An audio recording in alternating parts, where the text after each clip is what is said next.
Hey everybody, happy Monday. I hope you're ready to continue reading with me. Let's do it. I'm just letting you know we are going to do notes a little bit differently today because my whiteboards are starting to get a little yucky. So I'm going to actually pick up my iPad and I'm going to project your notes on my laptop. So they are a little bit, the lighting is a little bit weird, but I promise you can still read them and probably even see them a little bit better.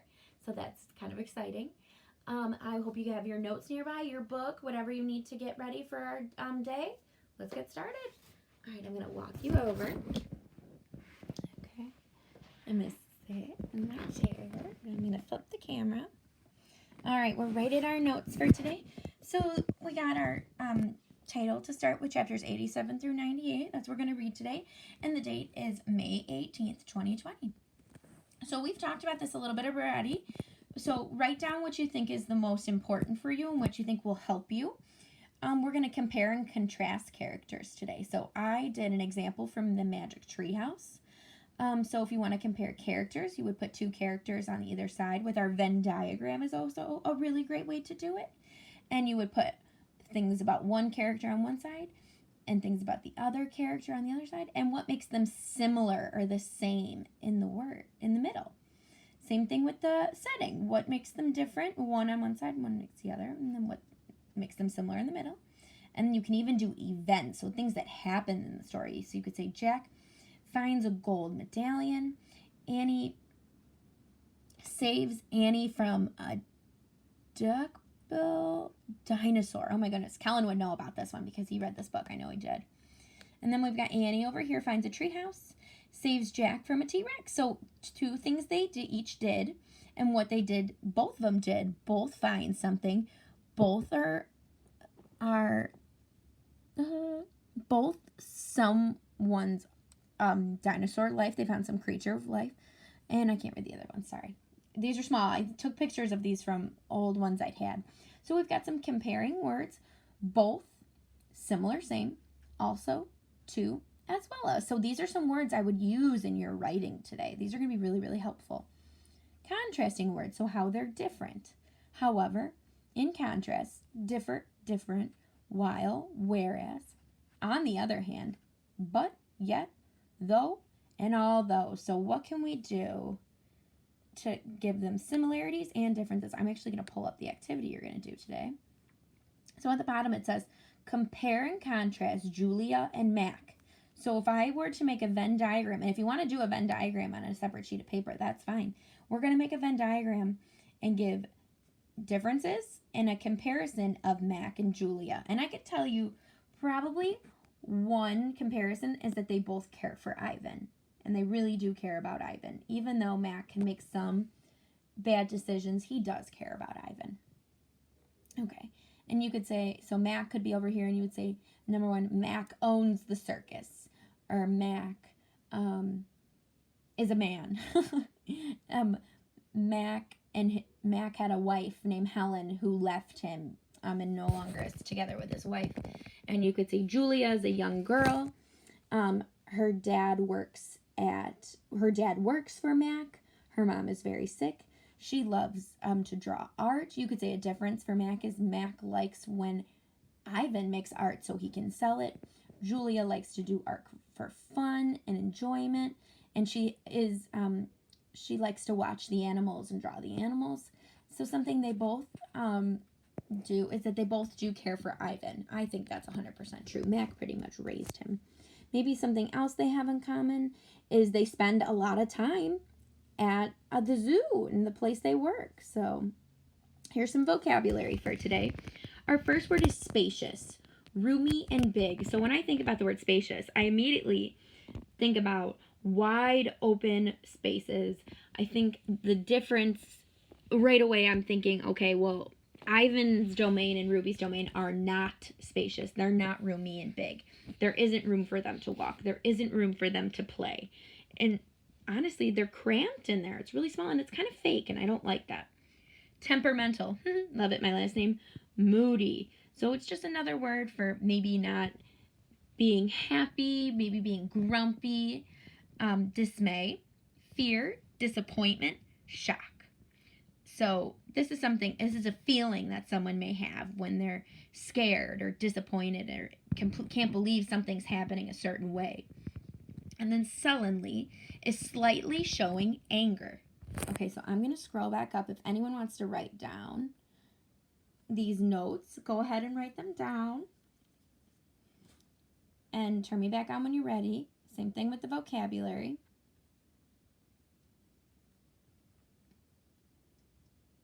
Okay, and then I'm going to go, turn me back on when you're ready, and let's go to our quick write for today.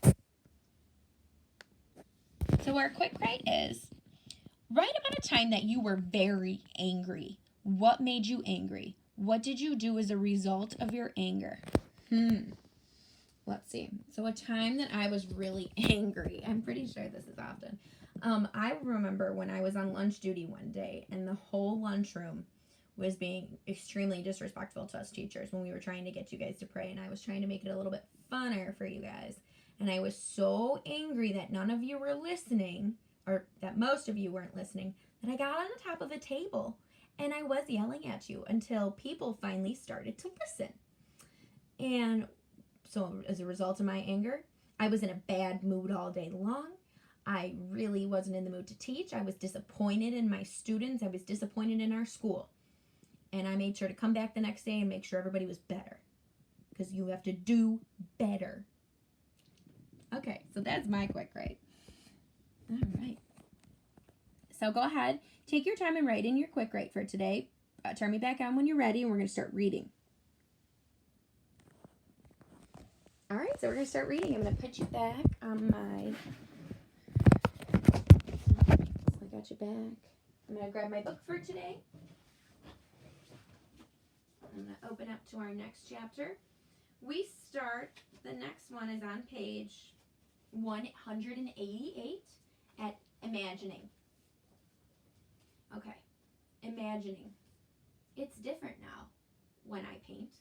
I'm not painting what I see in front of me, a banana, an apple.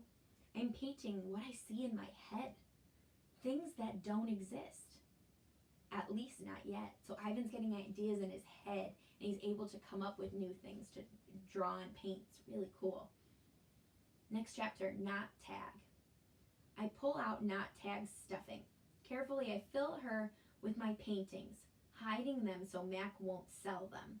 She's large, bigger than Bob, but I still have to crumble a few of them. Remember, Not Tag is a stuffed animal. So he ripped open his stuffed animal and is shoving all his paintings in there.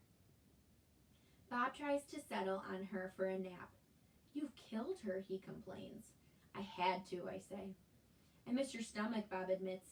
It's so spacious. When Julia arrives, she notices that I've used up my paints and paper. Wow, Julia shakes her head. You are one serious artist, Ivan. Oh, I love Julia. I just love this character. One more thing. My finger painting has sold for $40 with frame. Mac is happy. He brings me a huge pile of paper and big buckets of paint. Get to work, he says. I paint for Mac during the day and for Ruby at night. I nap when I can. Oh my gosh, she's probably exhausted. But my nighttime picture isn't quite right. It's big, that's for sure. When I place all the pieces on the floor of my cage side by side, the cement is almost completely covered. He's almost covered his whole domain. But something is still missing. Bob says I'm crazy. There's Ruby, he says, pointing with his nose. There's the zoo. There are other elephants. What's wrong with it? It needs one more thing, I say. Bob groans. You're being a temperamental artist. What could be missing? I stare at the huge expanse of colors and shapes. I don't know how to explain to Bob that it isn't done yet. I'll just have to wait, I say at last. Something will come to me, and I'll know my painting is finally ready. The 7 o'clock show. During the last show of the day, Ruby seems tired. When she stumbles, Mac reaches for the claw stick. I tense, waiting for her to strike back. Ruby doesn't even flinch. She just keeps plodding along, and after a while, Snickers jumps onto her back. Oh, poor Ruby. 12. I lie in my cage with Bob on my stomach. We are watching Julia do her homework. She doesn't seem to be enjoying it. I can tell because she is sighing more than usual.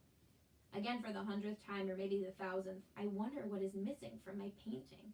And for the 100th time, or maybe the 1000th, I don't have any answers. Dad, Julia says as George passes by with a mop, can I ask you a question? May I? George corrects. Ask away. Julia glances down at a piece of paper.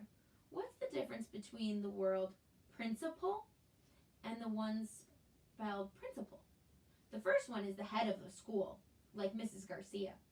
The second one is a belief that helps you know what's right or wrong. He smiles. So it's the same word, same sounding, but different spelling. We've learned about these before.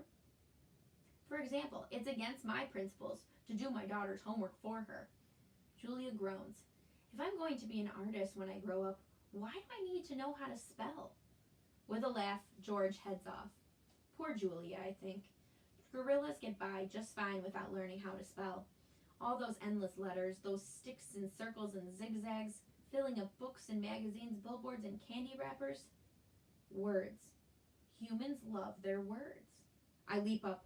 Bob goes flying straight into my pool. Uh-oh, poor Bob. A word. You know how I feel about wet feet, Bob yells. He scrambles out of the water, shaking each foot in dismay. I look out my window at the billboard. I can still hear Mac's voice in my head. Come to the Exit 8 Big Top Mall and Video Arcade, home of the one and only Ivan, mighty Silverback. I count to 12, and then I count again, just to be sure. I lay out 16 pieces of poster board, 4 down, 4 across, a perfect square. What are you up to, Bob demands. I'm guessing it doesn't involve sleep. That signs a monstrosity, particularly since I'm not featured. I grab my bucket of red paint.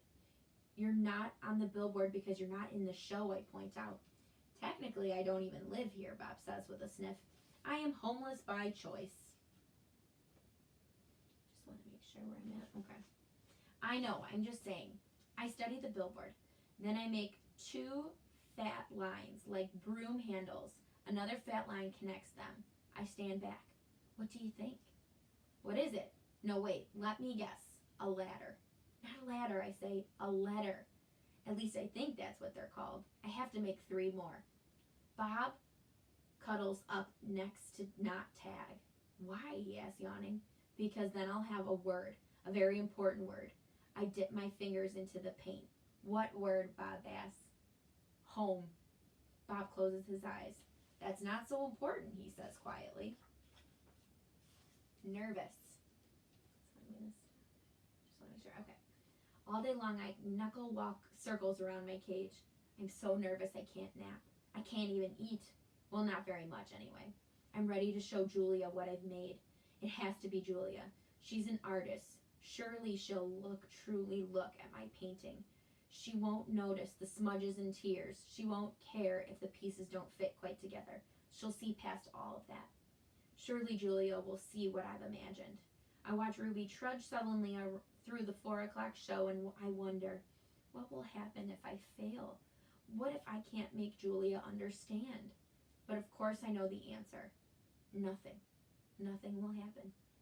Ruby will remain the main attraction at the Exit 8 Big Top Mall and Video Arcade, conveniently located off I-95, with shows at 2, 4, and 7, 365 days a year, year after year after year.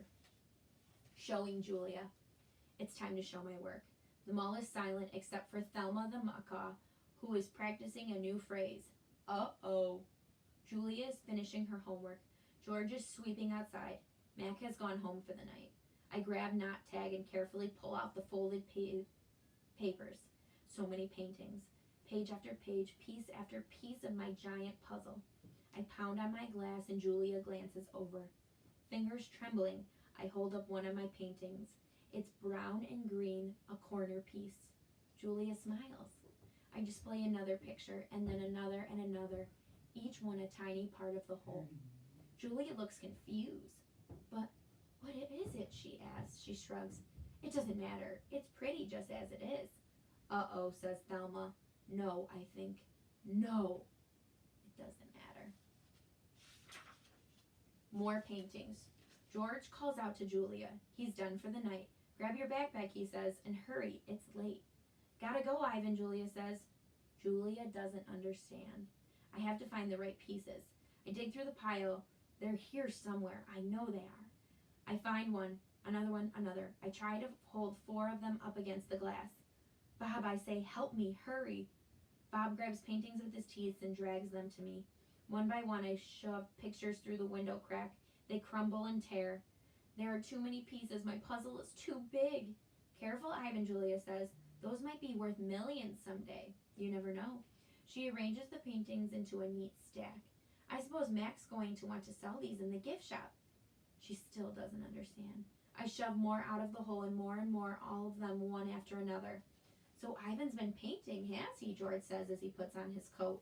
A lot, says Julia with a laugh. A whole lot.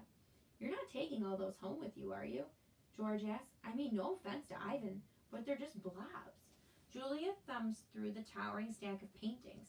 They might not be blobs to Ivan. Let's leave those by the office, George suggests. Mac will want to try selling them. Although why would anyone pay $40 for a figure painting a 2-year-old could do? I don't know. I like Ivan's work, Julia says. He puts his feelings into them. He puts his hair into them, George says. Julia waves goodbye. Night, Ivan. Night, Bob. I press my nose against the glass and watch her walk away. All my work, all my planning, wasted. I look at Ruby, sleeping soundly, and suddenly I know she'll never leave the Big Top Mall. She'll be here forever, just like Stella. I can't let Ruby be another one and only. Okay, nope, this is the last 3 chapters, so you are in charge of reading page 207. Let's make sure this. To 213, and then you'll stop there for today. All right, so let's talk a little bit about what's going on here. Can you imagine, now I see you're going to keep reading, obviously, so that's totally fine, but let's talk a little bit about sequencing. So you have to put the following statements in order. So chronological means in order from first to last, okay? So I just wanted to give you that direction. And it says, Ivan beats his chest in anger. Haven't read that yet, so I'm not sure. Ivan adds the word home to his painting. Well, we did hear about that. Ivan shows Julia his paintings for the first time, but she doesn't understand. Julia finally recognizes the letters in Ivan's painting. One of Ivan's paintings sells for $40, so I'll let you know. The first event is one of Ivan's paintings sells for $40, and you are in charge of figuring out the rest from there. Have a great day. Keep reading, everybody. Good job.